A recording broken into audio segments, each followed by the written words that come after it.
By show of hands, how many have engaged in an advocacy, would say that they have done advocacy ever? You have?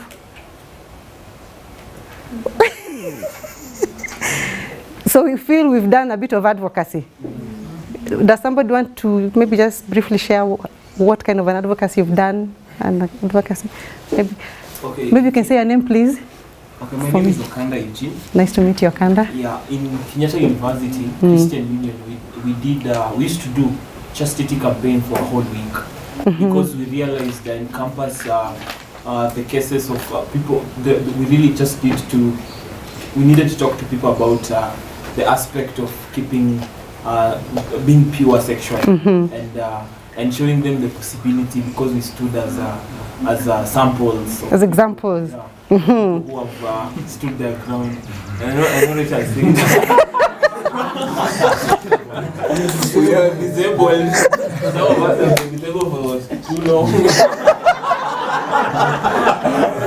So we were saying it with a lot of fire, you know. A lot of pride as well, I can imagine. Yeah, so it was really nice.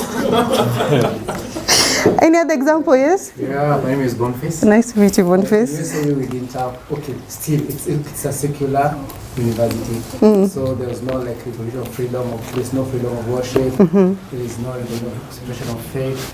So me and other brothers would rise up once and push for such in the institution. That's good. I think we've all, yes. Yes, I'm Ebenezer. Oh, nice, Ebenezer. I've never talked in this forum. I think during that's a good thing. I've managed to make somebody talk. Imagine. Yeah.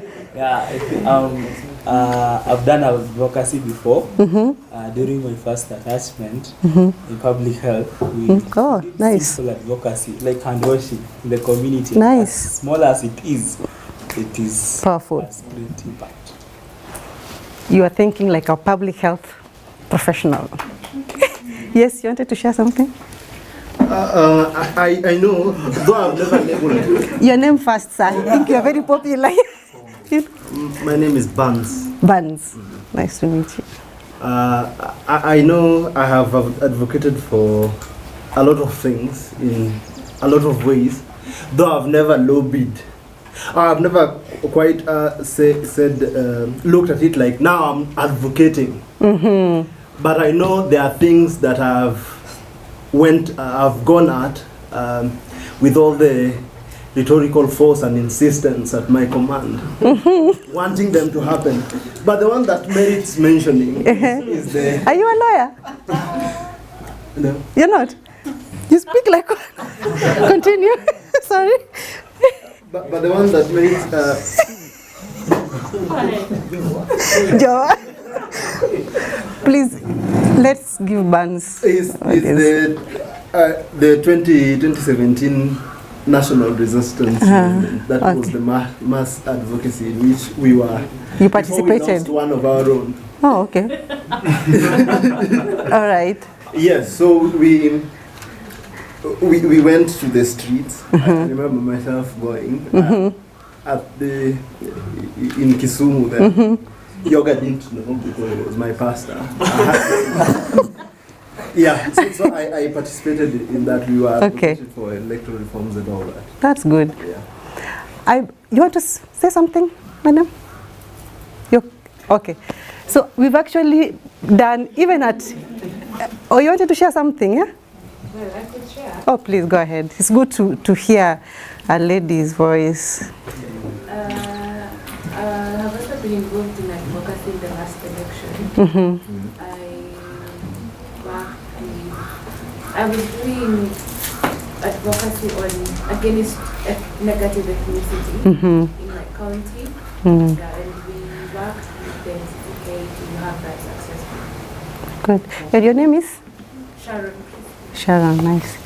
So I think we have some practical experience. As Bans has said, that maybe the time you were doing it, you didn't know that it is advocacy, right? Even in our houses, at family level, at one point or another, maybe sister yako mdogo ama brother yako mdogo anataka umsaidie kuongea na mami ama daddy because of something, some kind of lobbying, it happens, right? Yeah, that, you know, it's like, you know, speaking on behalf of somebody who is not able to speak for themselves for one reason or another, and, you know, trying to achieve a certain change. So the goal of advocacy, we don't just do it for the sake of just doing it, but the end goal is that we are desiring to see a certain change at the end. And then there are people in between here that we are trying to influence them in one way or another using different strategies so that we get what we want to achieve.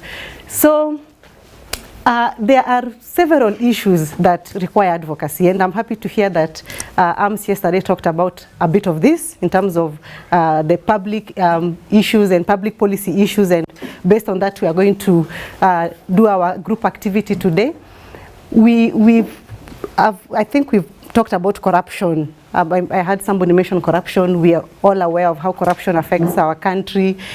We have, you know, poverty, the problems with education. Rachel just gave the example of, you know, why these days we prefer academy versus public. Those are all problems that affect us, including health. And for ILA, we've focused more in health.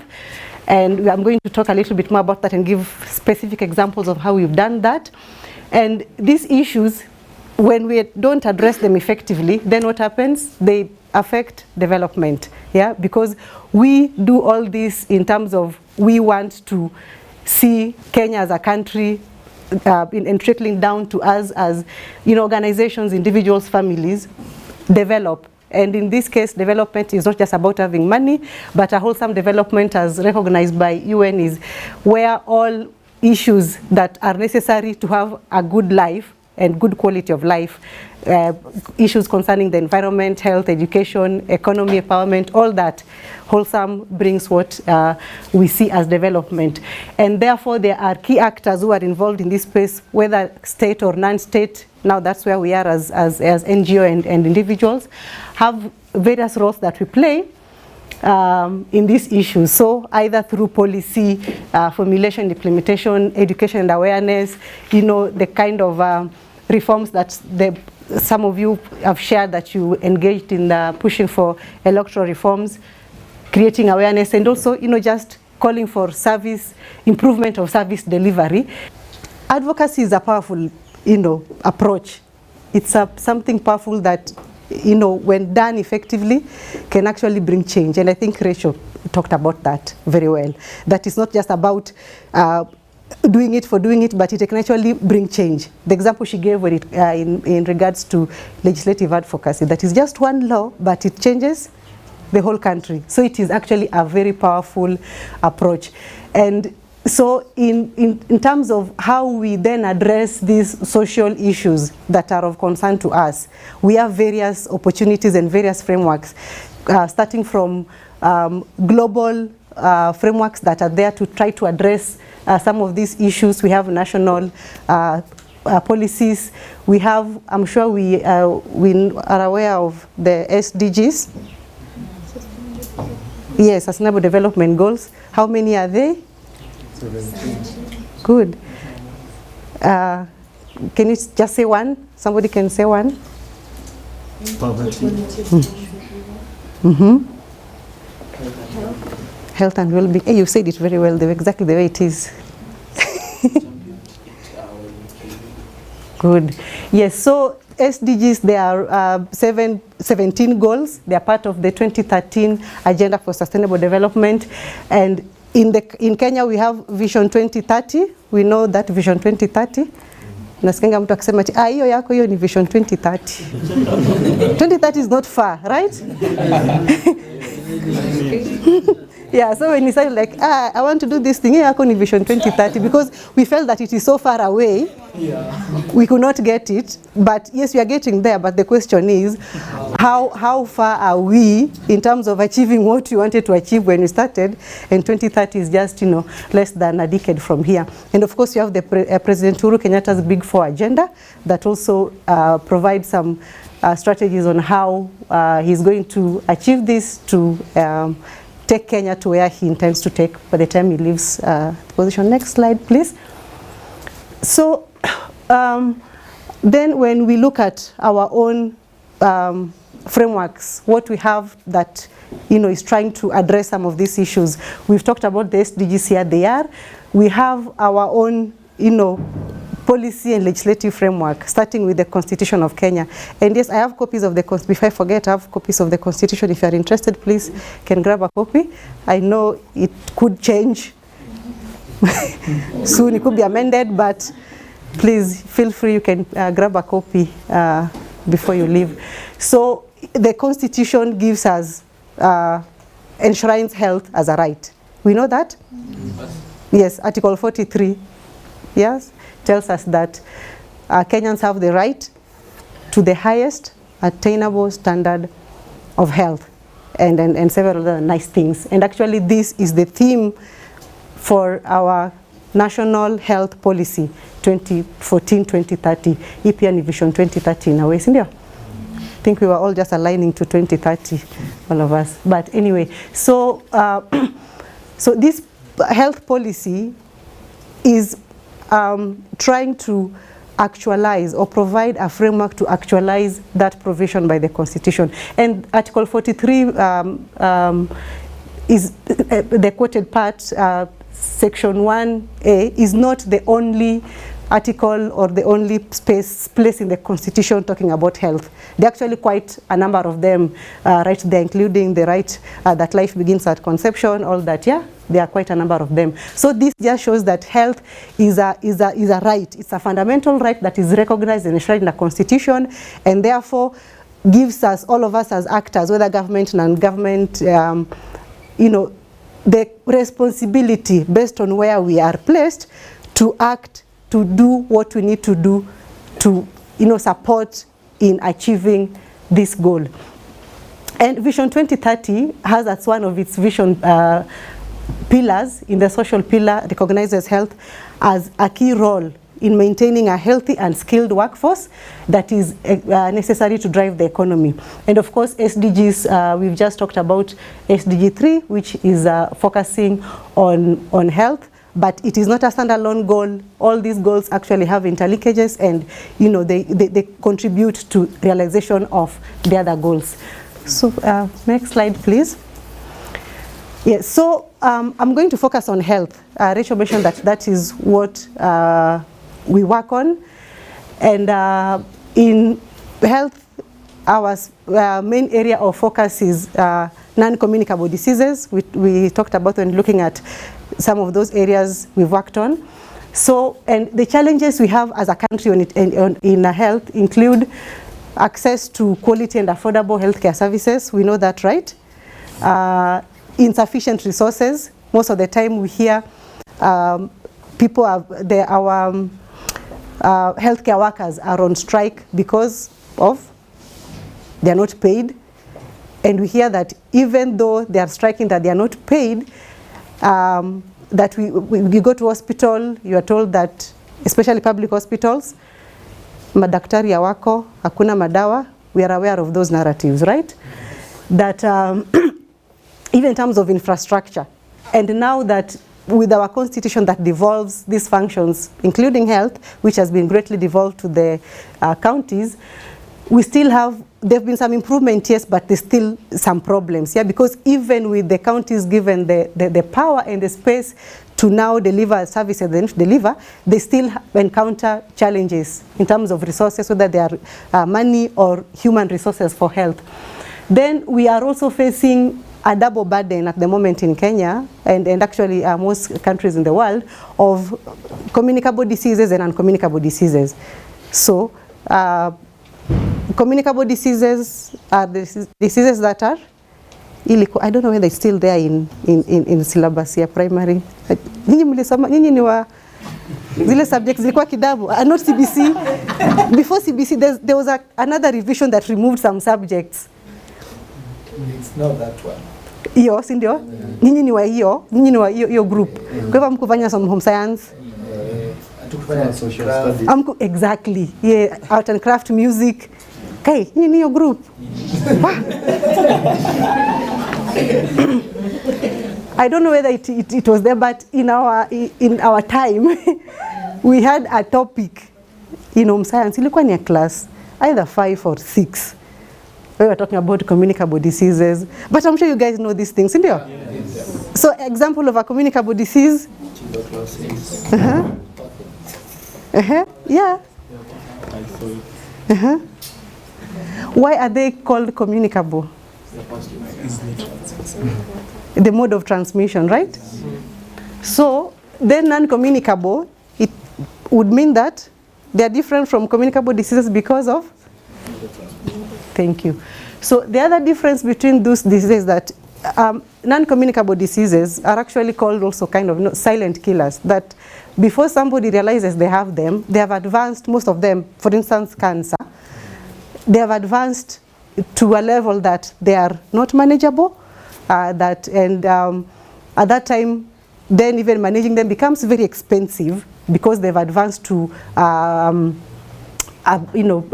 they're at an advanced stage, and then that means that even detection sometimes is not as easy as probably it would be for the other diseases. So that's why it is a problem. And now we have a rise in NCDs. Isn't that true? We must know, maybe in your family, friends, or even your colleagues, somebody who maybe has had an experience or an encounter with one or two of these diseases, right? So it is a problem, it is a global problem, it is a Kenyan problem. And then also another issue we have is that we do not have effective implementation of the policies. In Kenya, we have very good policies. I believe so. Even laws. Rachel just said that we have amongst the best tobacco control acts in the country, and it is true. But now when it comes to implementation, that is where the problem comes in. Yeah? And yes, I was just talking about NCDs. And by the mental illness is also part of NCDs. And mental illness is something that the past few years has become a big issue. Yeah, and even more so during this period of COVID, we had so many, a lot of discussions and talks about, also trying to take care of your mental health. According to the mental health policy of 2016, about 1 in 4, so like here we are about, I would say 30, we are 20. So 1 in 4, that would be how many? 5 of us here have had a mental illness or will in our lifetime. 1 in 4 Kenyans. And up to 25% of outpatient people, outpatient and 40% of inpatient suffer from a mental condition. That is a huge number for just mental illnesses. And so it is a rising burden. We've heard about cancer, stroke, cardiovascular diseases. Those are amongst the, NCDs or non-communicable diseases that are a burden at the national level, at the household level. I'm sure at some point, mnasikia, we are fundraising for so and so to get treatment, to go to India. We are fundraising to clear bills even after somebody has passed on, right? So it is a burden to all of us. It touches us directly. And also at the national level, when somebody is sick, they're not able to work. I have 10 minutes. Let me move quickly.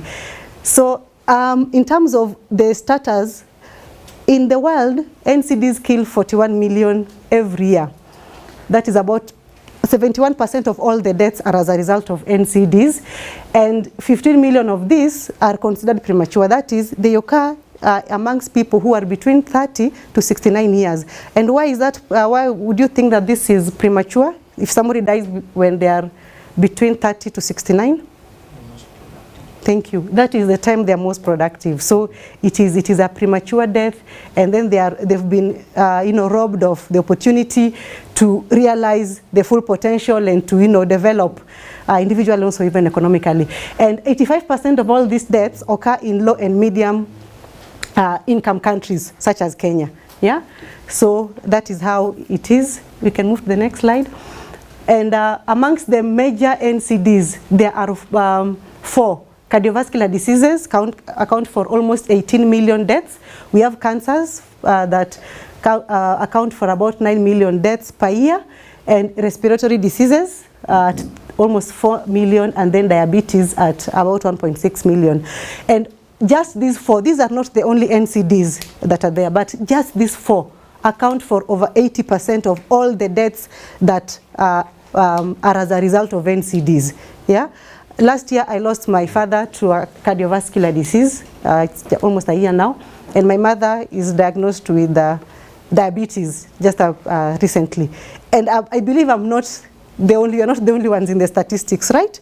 We know somebody somewhere who's suffering from these problems. Therefore, it is a problem for all of us. And in Kenya, more than 55% of all mortalities are as a result of NCDs.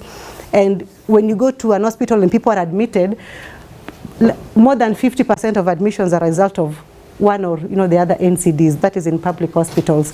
And out of these four major NCDs we've talked about, they account for 2 out of every 5 deaths that result from NCDs. That is about 100,000 deaths resulting from just these 4 main NCDs. So what are the causes of NCDs? We call them risk factors.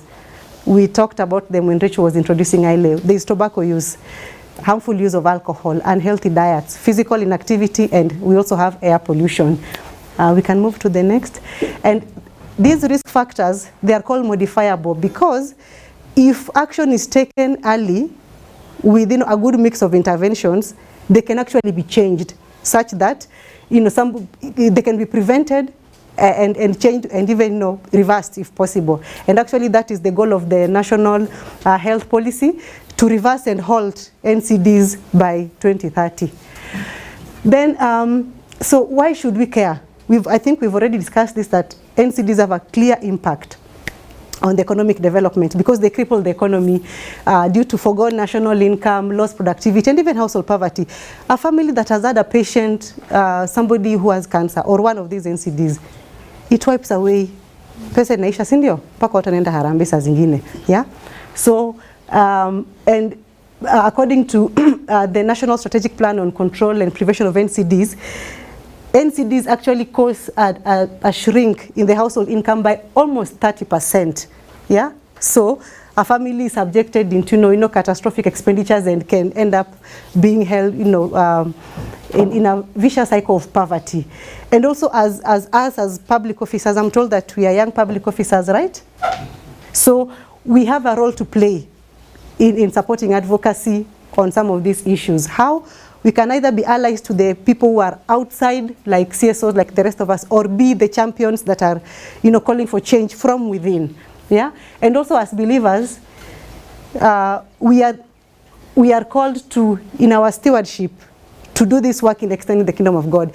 And I think that is what Hesabika is all about, right? That we want to stand up and be counted as people who will bring change, right?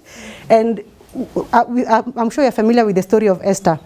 In Esther chapter 4, from I think verse 13 to I think 14 or 15, when Mordecai had sent word to Esther in the palace to tell her to do something to talk to the king because the Jews were going to be murdered. And Esther sent word to be told to Mordecai that, the king does not allow anyone to come in their presence unless he does what? He calls. And he has not called me. So I'm surely going to die. And what did Mordecai tell her? The same message that you don't think that you're going to be safe, that you will escape by being from inside. Yeah? That God will still, the Jews will still be delivered. They will surely be delivered, but you and your family will surely perish. So deliverance will still come. But you've been appointed at this position at this time for a purpose. So we are where we are for a purpose. But if you fail to act, God will still send someone else to the work, but then we'll have I don't know that it is to abdicate on what you are supposed to do because we are here for a purpose. And then, so that means that we have, it is an obligation as believers to be the ones to drive the change we want to see. We can move. So how do we run an advocacy campaign? I believe from what Rachel shared that AMS must have talked about some of this. So the first thing is you identify the problem, to be very clear about what is the problem. In the story of Esther and the Jews, the problem was that the Jews were being targeted. Yes, they were going to be annihilated. And therefore, they came up with a plan, Esther and Mordecai, right, on how they were going to address this issue. So always you have to identify the issue. You have to set out very clear goals and objectives. We talk of objectives in terms of being smart, yeah? What does smart mean for objectives? Hizi ni vitu mnajua.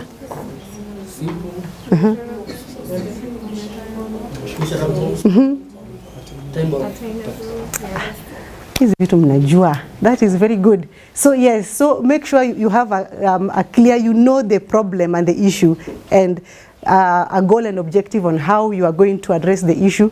Collect and analyze data. I think this is part of what AMS covered yesterday. Do your research. Understand, you know, what the situation is. Esther knew.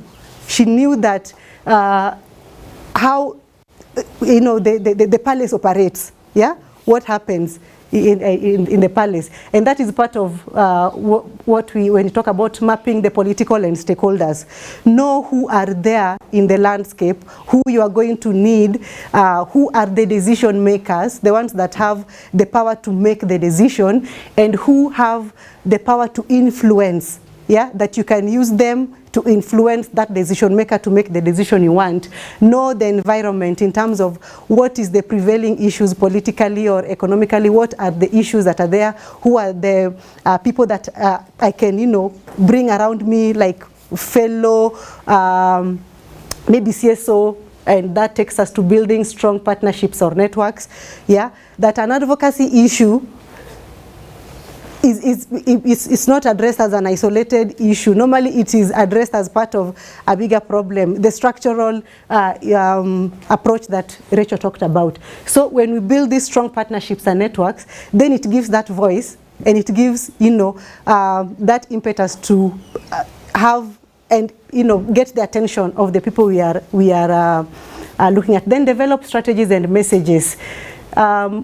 When Esther finally got the confidence that I'm going to face the king, if I die, I die. Yeah.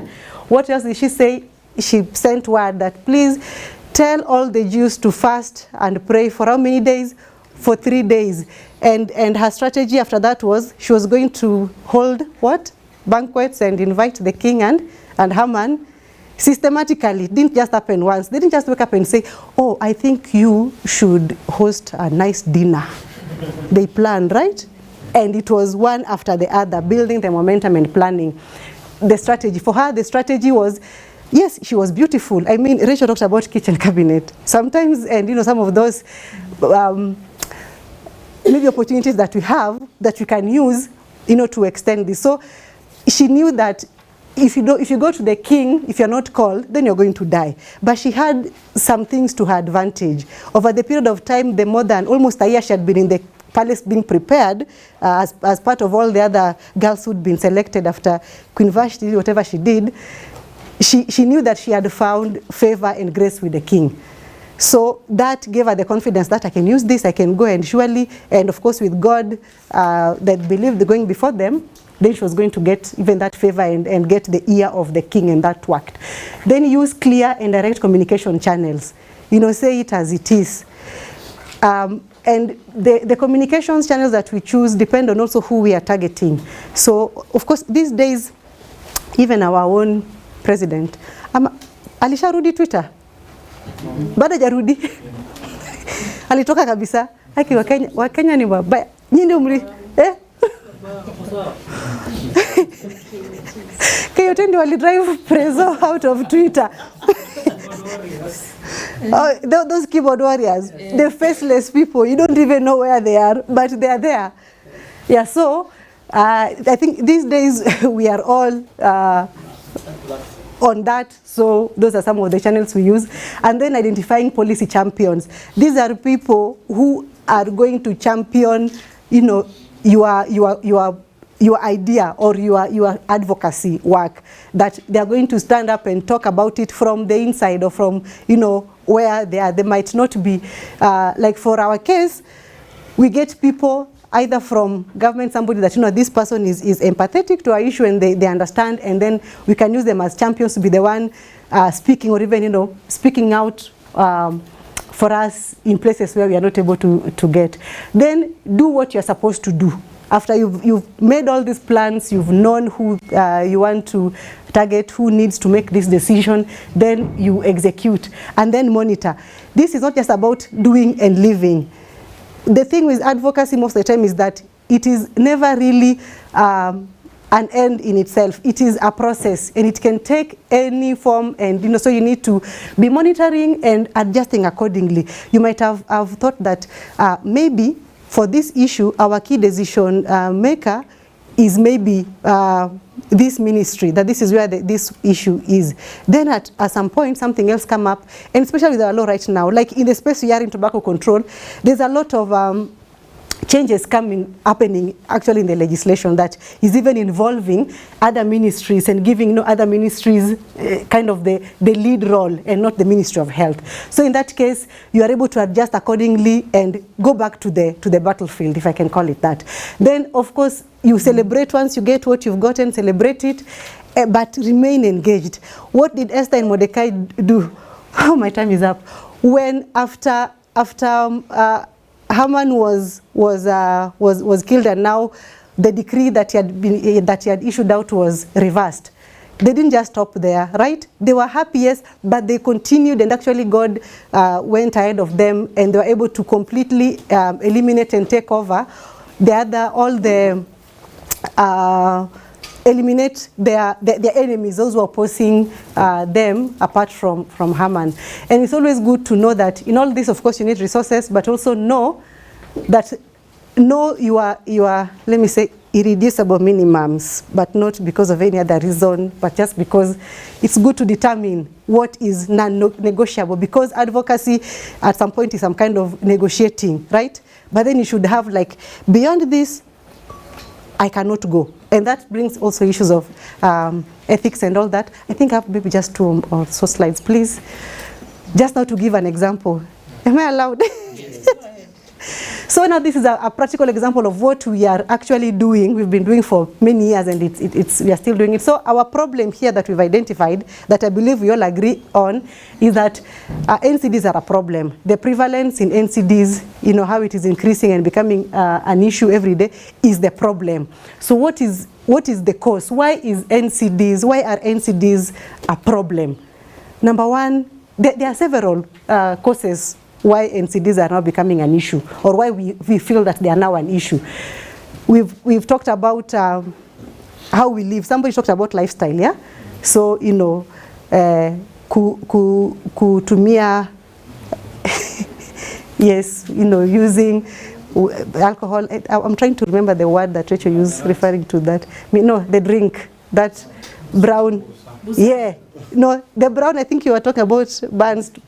Was it you who maybe made a comment about whiskey being a brown? Yes. So some enjoying those things, using tobacco. So that lifestyle, eating unhealthy or or not exercising, those are some of the causes of why NCDs is increasing. We are very much westernized, living in the urban centers. In the middle class, you want to drive, you don't want to walk, so you're not doing exercise. We don't want to cook nice food, you want to order KFC, those kinds of things. Then also lack of efficient, just services could be a problem, could be a cause for that. But so for us, we decided to focus on the risk factors, because that is part of, that is where we feel we can make a difference. We do not offer medical services, therefore, we would not address. The other people who are working in hospitals then can address the issue of diagnostic and treatment services and all that. But for us, the risk factors being also a policy issue, that is where we're focusing on. And amongst the risk factors, if you can remember, we are working on almost all of them apart from maybe physical inactivity. But for this case, we are going to look at tobacco use as the key risk factor. So our goal is to reduce NCD's prevalence through effective fiscal measures, through effective control of the risk factors. And the objective is reduce consumption of tobacco. And how are we reducing consumption of tobacco? By ensuring they are very expensive, so that people are not able to buy, especially young people. And why do we make them expensive? How can we make them expensive? Thank you. I think all of you can come and work with us. So yes, we make them expensive by targeting the taxes. That is a structural issue. That is, we approach it from that we want to advocate for changes in how the taxes are administered that will result in high taxes and high prices, of tobacco products. So taxation is a proven tobacco control strategy that is effective because, number one, it ensures that the products are expensive, therefore reduces consumption. If somebody was maybe smoking 2 packets of, there are those who smoke that, by the way, even more, 2 packets, and a packet has how many sticks? 20. Somebody who's smoking 2 packets in a day, because maybe a packet was 100, by the way, that's not even the price, that is just an average. And so that means they spend about 200 to 300 shillings per day. If it increases to 500, they can be compelled to say, ai, hii sasa imepanda sana, wacha niwache. Maybe sasa ni smoke packet moja. Of course, our aim, our goal eventually is that, it should stop completely, but then it has the potential to reduce consumption, but even more importantly, it has the potential to discourage initiation. Smoking, akuna, okay, I don't know, maybe they're there, but rare does somebody wake up and start smoking when they're maybe 40 or 50.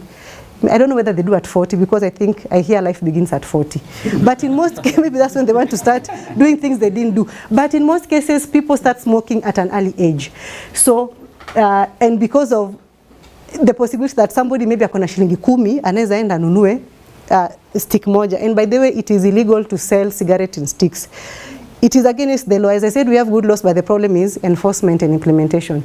So it reduces consumption, discourages initiation, but also raises or generates revenue for government. It is what we call a win-win strategy. The government wins, they get their money. Us in the public, we win because you can walk in the streets and no one is smoking. You can walk in your house and your neighbor is not smoking. I have a neighbor who smokes. Sometimes he smokes, sometimes, and I'm like, wow, this one. Sometimes you feel like I want to go and knock on that door and tell him what you're doing is illegal, but he's smoking in his house. But anyway, it is a win-win strategy for government and public health. Next slide, please. So what have we done so far? We talked about you have to establish, collect data, analyze the problem. So for us, we have done this. We have understood, and we keep building this knowledge and this evidence in terms of what is the prevalence of tobacco, how much of smoking or how much of use of tobacco is going on in the country. Yeah, how is the taxation? How does it look like? Who are the players? Yeah, what does the policy provide for us? So in terms of the policy, we have the Tobacco Control Act that provides, this makes it a requirement that taxes that the Minister for Finance must, should, and shall, actually the word is shall. Yes, I'm not a lawyer, Rachel is. But I remember that one, shall and will, there's a difference. Yeah, that shall take those measures to ensure that, measures around prices and taxes to ensure that tobacco are taxed to advance the objectives of the Act. So we have done that. We use evidence that is from other countries, but we have done extensive research on tobacco tax. Now that evidence is what we use to provide a compelling case for our advocacy work. You cannot just go when you have the opportunity to talk to a minister and tell by the minister, you know what, we should stop smoking, or we should find ways of stopping this from happening. The next question will be why. You must always answer the why, and as much as possible the how also, maybe through policy and all that. So in terms of the prevalence, from data that was done in 2014, this is a survey done in 2014, indicating that up to 2.5 million as of that time, so by now of course it has increased, adults smoke or use tobacco products, and 8 million are exposed to second-hand smoke. Second-hand smoke is dangerous. Do we know that? Yeah. And then up to 9.9 of the youth. And the age bracket that was used here was, I think, from between 13 to Yeah, think about 18 thereabout. So even 13 is somebody who is maybe just finishing primary. And of course, that doesn't mean that even kids in maybe class 4, 5 are not smoking, those who do. But as of this time, up to 9.9% of the youth were using tobacco products, and 24.8% exposed to second-hand smoke. That is when it comes to the youth. And our tax system, when it comes to taxing tobacco products, has changed so much over the years. Initially, so tobacco taxes or tobacco products are imposed a tax we call excise tax. Yeah, and what happens is that initially we had cigarettes being taxed differently based on how they look. So those that have, in fact, not even how they look, not even just the stick, even how it is packaged, yeah? So that there are some that are cheap, others are expensive. But the point is, the cigarette, whether it is in a box that you flip or you just, tear, the content, the cigarette, the stick is still as harmful. The package does not make any difference, yeah? Whether it has a filter or it does not have a filter, it is harmful. But what we used to have is that they used to be taxed differently based on how they look, how they are packaged. In fact, there are some countries that have crazy classifications of how they tax cigarettes based on things that you wouldn't even believe. So what does that mean? It means that some cigarettes are cheaper, others are expensive. An addict or somebody who is addicted to smoking, when they really want to smoke, will they care that in your level ya chini? So they will just go for it. If maybe they normally smoke maybe cigarettes worth 20 bob, but they have 10 bob, and there's a cigarette at 10 bob. Will they say that I will not smoke because I don't have 10 bob? They will, sindio? So our point here is that cigarettes need to be taxed uniformly, all of them, whether it has a filter, it doesn't have a filter, it should be taxed the same, so that people don't switch, but instead they find it difficult to buy because they're expensive, and then they are encouraged to quit. Yes, so we are still we can move. We haven't gone to where we wanted to be.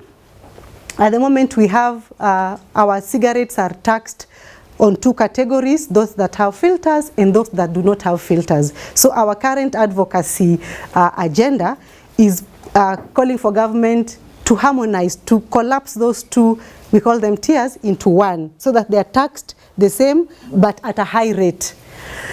Then, so what is the policy framework that is supporting this work? We have this global framework or this global treaty that is called WHO or World Health Organization Framework Convention on Tobacco Control. So this is like, it's the mother, it's what forms the global, provides global strategies for tobacco control in the world. And Kenya is a party to it. And so we have domesticated this through our Tobacco Control Act. And we also have other policies, like the policies to reduce, to prevent NHCDs. We have a tobacco control strategic plan. All these provide us with the policy justification to engage in what we engage.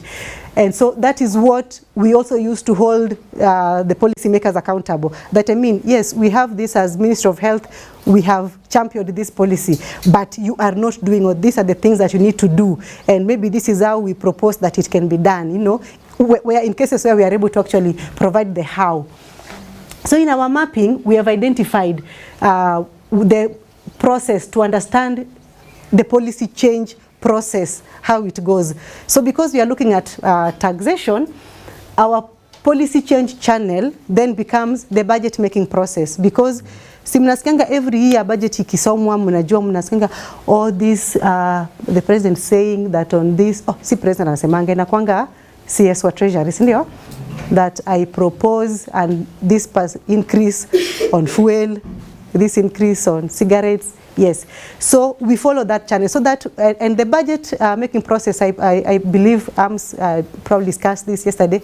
It is continuous. It is a cycle that continues. And right now we are we just submitted our proposals at the end of the year and early this year in February. So we engage with the budget making process when whether it is the National Assembly or the Treasury call for the public to make their proposals. we develop ours, and it's not just like a one page. We do a comprehensive thing. We provide the evidence. We even provide the figures that we are proposing that we increase it by this percentage. Why? Because of this and this. So we've identified the people we need to engage in the legislative process, because our budget making process also involves the National Assembly. Isn't that so? CCS anataka kusoma budget wapi? Anaisomeanga parliament, ndio? So even them, they are involved. So we engage through that process of public participation when called, and also engaging these key people. So the decision makers for our case, the decision makers we have identified is the Treasury, because you know they're the ones who compile all this and provide the proposal that they read in Parliament. National Assembly, because they will either approve or not, si ndio? Wanasemanga president alafu anakataa, anasema maybe hii nimekataa, mwende mbadilishe before they sign. Then of course then the president also is our target. Ministry of Health and Kenya Revenue Authority, sorry, because they also have a role to play when it comes to now implementing so Ministry of Health and Kenya Revenue Authority, they may not be the ones to make the direct decision that we are going to move this tax. That one is mostly Treasury, National Assembly either rejecting or accepting, and the President sending to the finance bill that emanates from the budget proposals. But MOH and KRA, these are actually the allies, you know, that can help us to, because it is also an issue to them. So from here is where we get those inside allies and champions that we use them to influence what eventually is a decision taken by now Treasury and the others. So, and in our networks and partnerships, we work with the CSOs. ILA is a member of a national alliance that also works on tobacco control called KETCA, Kenya Tobacco Control Alliance, and also a member of the national NCD Alliance of Kenya, we call it NCDAC. So through those spaces, we are also able to mobilize people to, you know, support us and work with us in this. Then also the media, and of course I've talked about allies in government and media. We have a strong component of digital advocacy that is, you know, using the digital media. Si tumekubaliana saa hii kila mtu ako Twitter, si ndio? Hata kama kuna followers wachache kama mimi. Yeah? And so that is, it is a powerful channel for advancing our advocacy asks. And our strategies are, we engage directly, yeah, with these policy makers and decision makers through meetings, courtesy calls. We also organize for meetings and invite them. In fact, as I speak, I've just left my colleagues in a workshop, and we had somebody from KRA, somebody from the Tobacco Control Board, and somebody from the Ministry of Health, because we are actually discussing this same issue of tobacco taxation. So that is one way we also talk to them directly, you know. And also we write letters, yeah. Just a few months ago, I think in October or September, you must have heard about this thing called lift. Mulisikianga lift? Mnajua lift? Amjue lift? Aki nyinyi ni brothers and sisters. Lakini hapana, mnafaa mjue lift. Amjue lift? Oh yeah, by the way, yeah, lift with a Y, not with the I, or not with an I, lift with a Y. Hakuna mtu anajua lift? Rachel, unajua lift? Yes. So lift is a nicotine pouch. Aki mnajua lift? Aki I wish I had a photo naoneshe. It's something, mnajua kuber? Mshaisikia kuber? Yeah. No, why are you laughing? Mshaisikia kuber? Yeah. So lift is kind of like a sophisticated kuber. Yeah? It is manufactured by BAT. So inakaa kama kati bag. Inakuja kwa, it's very nice, it looks very nice, and it's flavored. So somebody, you put that thing in your gum like this, and then now you know, it just absorb the nicotine. It has nicotine. So last year, around October, BAT announced that they were in talks with the government to have those nicotine pouches exempted from tax. And for us, and that is a problem. Because when they are not taxed, it's going to encourage people to take it and even initiate young, because actually it targets young people, because it is actually flavored. I think what are they have two flavors, I've forgotten the name, something berry, and then it comes in they call it strength. So kuna a weak strength for beginners, then mtu akisha kutumia yaone hii sasa mimi nimekuwa sugu, anaenda kwa the next strength and the other strength. So what happens when you've graduated from 1, 2 to 3? It's easy that you can easily assume, maybe I don't have the evidence now, but I can assume that if somebody has been using this nicotine pouch, ameanza na the weakest, ameenda paka the highest strength, and they are not getting the kick they're supposed to get, they need, they will go to smoking. Yeah. So anyway, my point was that time when BAT announced that they are in discussion with government to give them tax exemption, we wrote letters, addressed to KRA, Treasury, because that is their purview. Thank you. Hey. Yeah, so this is the lift. This is tropic breeze. There's another one that is blue. And this one has two, you see the red dots, the two ones. So this is, let me call it grade 2 or level 2. So easy a beginner. You're beginner. You're beginner. Take this one. Go look for the with the one dot. So this is the lift. So kuna ingine that comes now in just a sachet. Unapata hizo nini kidogo. Sio lift ya Uber. Yeah. So there's, because they want to make people make it accessible. Kama uwezi nunua hiyo mkebe yote, they used to have like a small sachet that now just has a few of them. Yeah, inakatu kama is the kama tea bags. Okay, I'm not saying that. The way a tea bag looks, the one that are enveloped. Yeah, so like inakatu kama your envelope are slightly bigger. Then it has the few pouches, and I think it was going for around even 20 bob or less. Anyway, so we wrote letters, and we actually got responses from KRA and from Treasury telling us that, yes, this is our position as government. We don't give tax exemption just like that. It has to go through the legislative process. So yes, it works. We write letters, we prepare and submit proposals, I said. So we prepare very elaborate with justification and just providing that, logical justification and rationale why you believe that this action should be taken. Yeah. And then of course media engagements, I've said tunakwanga Twitter by them, mnaweza to follow. I think the communications person at ILA would be happy nikimwambia that niliwaambia mtu follow at ILA, so that you can also see and learn more about how we do this media engagement. So with this we also we write a lot of newspaper articles on top of what we do on social media, and also mobilizing and sensitizing allies. So one important thing about mobilizing people is that, not all the time that they will be knowing or understanding the issue the way you do. So then it means that capacity building and sensitization becomes a key aspect of mobilizing, when you're mobilizing and building that network and partnership, right? So you're looking for people like, as maybe a youth group focusing on this agenda, why can't we, bring these other youth groups, tell them what our issue is, tell them, give them, educate them on our strategy so that they are able to join us in this agenda issue. So with that critical mass, then you are able to amplify the initiative. So we do that. This is just a photo of the FCTC, the Framework Convention Tobacco Control. We can move, I think I've maybe now 1 or 2 and I'm done. Yes, so this is just a photo of how our proposal looked. That's the cover page. Yeah, so normally it is very detailed inside there. And so as we do our work, remember we talked about monitoring the issue, looking at what is happening around you. So for our case, we monitor a number of things. Number one is the industry interference. And this is something unique to tobacco control, but it's also now becoming very important in the other areas you're working in the other risk factor areas.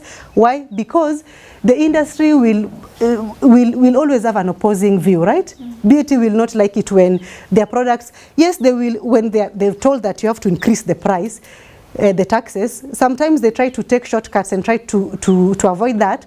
But when they do, they know that they are going to lose customers because the products will be expensive and no one is going to buy. So they will look for ways, and they always do, look for ways to interfere, to interfere with the process, to compromise the decision makers, sometimes even, you know, try to compromise the advocates, you know, the CSOs, yeah?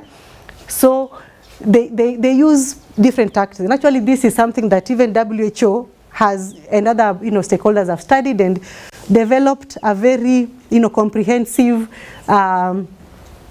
process or understanding of how the industry interferes with. So there are 6 tactics that the industry uses to interfere, and they use that everywhere in the whole world, because these companies, BAT is not just in Kenya, right?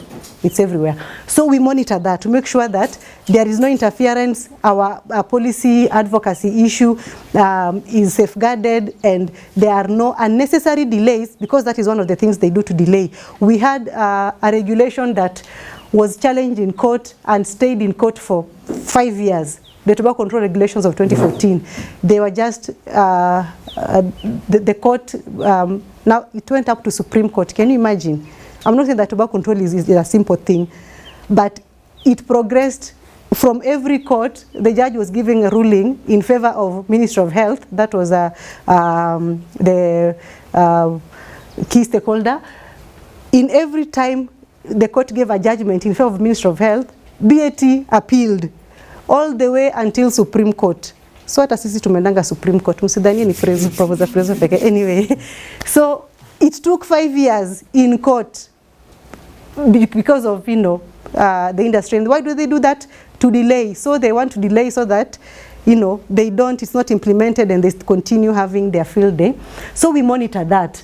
And we also look at other tobacco control issues, because taxation is not, as I said, an advocacy agenda most of the time.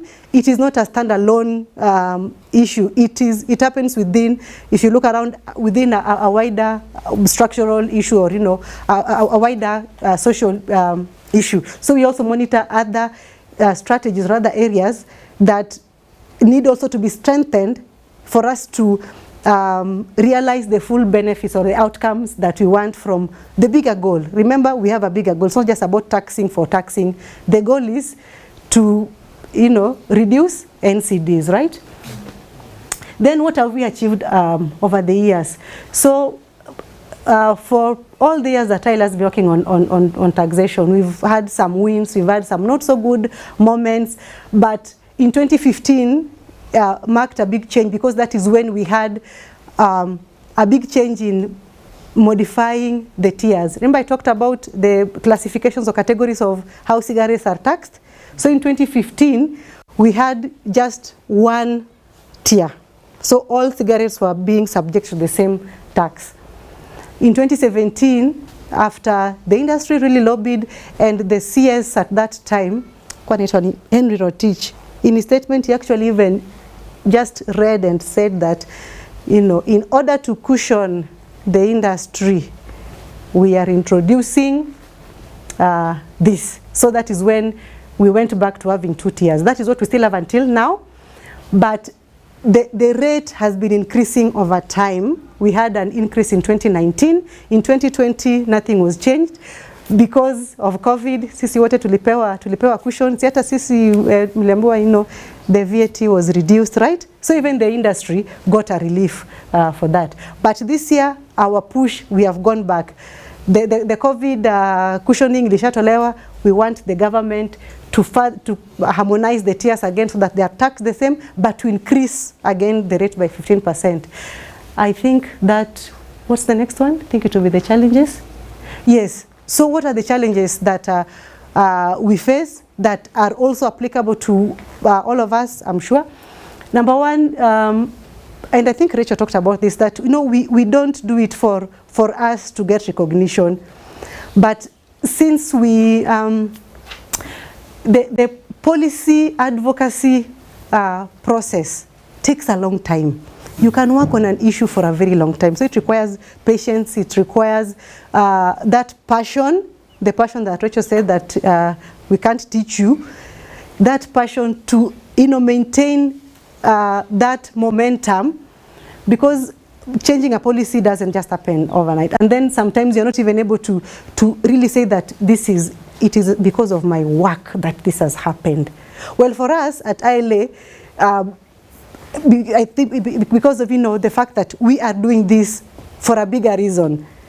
But when it comes to like, we get our funds from, we have donors that we work with, and for, purpose of reporting, they want to know that, what have you done with the money we gave you? Sometimes it becomes challenging to be able to pinpoint that this thing is here because it is me who moved it. Because you're not the only one who was moving. There are people who were moving it. Somebody was here, another one was here. Remember, I talked about the fact that there are many players in the field.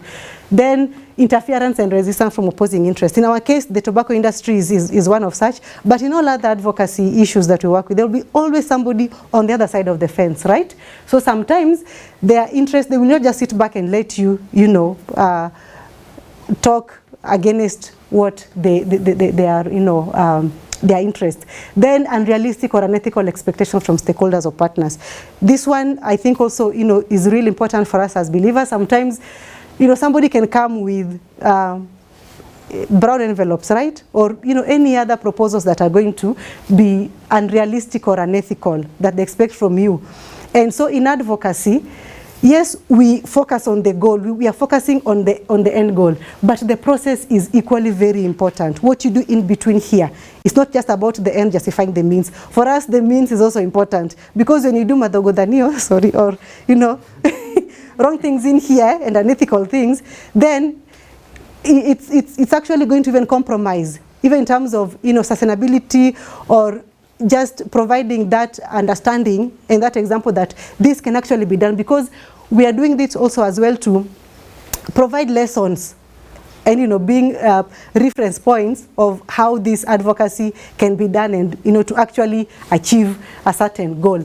Then there are always competing priorities, either from government or from advocacy, other actors. So when you have fractured or polarized advocacy agenda, sometimes as we feel that maybe we need to move this thing horizontally. Others feel that no, we need to move it vertically. Yeah? And all of us are trying to talk to almost the same people. So when we have all those competing priorities, sometimes government is feel like right now, what is the priority in government? What are the priorities that government has now? Yeah, we still want to dance to reggae, right? So yeah, those are some. So trying to also find yourself, making your issue become a priority amidst all those other competing priorities, and whether from government or from fellow CSOs and fellow advocates.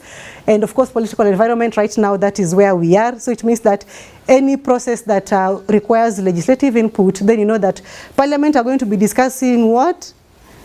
BBI maneno, sindio?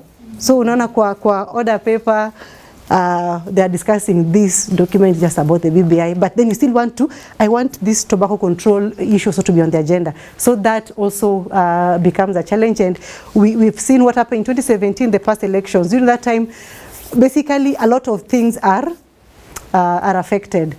Then also resources. Resources are always limited. I think it's always a challenge, but also for our case, people are working as us, working from where we get our resources. Is sometimes we get to kind of like he who pays there. Yes. So they set the agenda that sometimes you feel that, oh, maybe this is not that. So it's a matter of negotiation.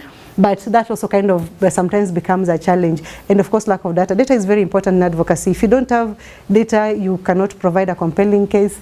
And in some cases, that data is not there. Like for instance, in mental health, they still not so much updated data in terms of understanding exactly what is happening. And that is why in the task force that was established by, how many of us, did any one of us participate in those forums for the task force on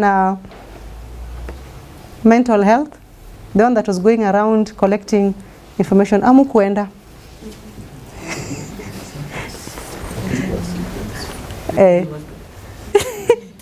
Yeah, so that's some of the problems we have in Kenya when it comes to how public participation is conducted and how effective it is.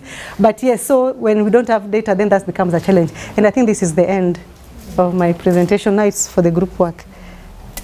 So, Richard, do you want? Yes.